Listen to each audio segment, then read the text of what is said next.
Since its launch, the Toyota 86 has been offered in two trims, an entry-level GT and this, the flagship GTS.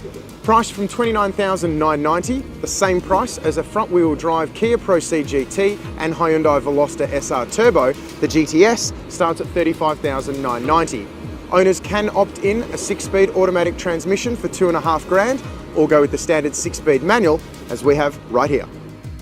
Standard kit on the 86 includes cruise control, a reversing camera and a 6-speaker stereo with a 6.1-inch touchscreen featuring Bluetooth connectivity and audio streaming.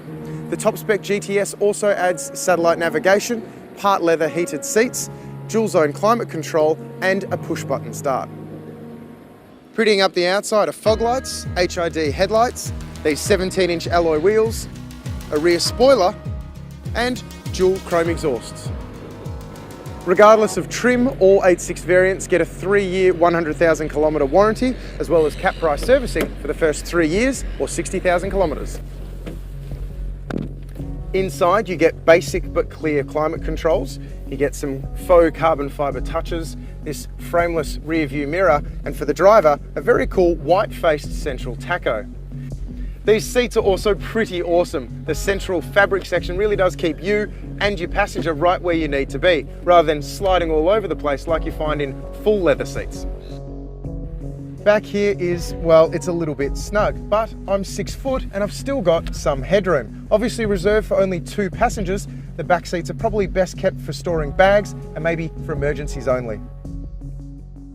Tucked into this cute little rear end, you get a 218 litre boot. Now that can actually be expanded by simply dropping the one-piece rear seat backrest forward, giving you enough space for 4 full-size wheels or 2 golf bags, which is pretty impressive. Annoyingly though, only 3 months after the car launched, Toyota decided to replace its full-size spare tyre with a puncture repair kit, something that hasn't happened on its twin, the Subaru BRZ. Now to the source of debate on internet forums the world over, the engine. Co-developed with Subaru, the 86 gets a 2-litre boxer, spitting out a seemingly mild 147 kilowatts and 205 newton meters. For context, that's little more power than is offered up by a Mazda 3 SP25 and the same torque output as a base model Renault Megane. Disappointingly for enthusiasts too, both the 86 and the BRZ continue to be naturally aspirated, which means there is no turbocharging and no supercharging of any kind. Speaking of performance, let's get out of the city and into the hills.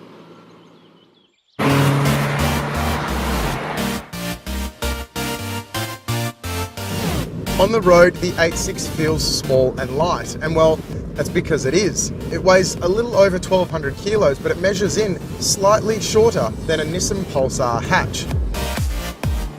Now, fuel consumption of 7.8 litres per 100 kilometres isn't great, but that does drop to 7.1 if you go for the 6-speed automatic transmission. But this is an 86. People don't buy this car for fuel consumption, do they?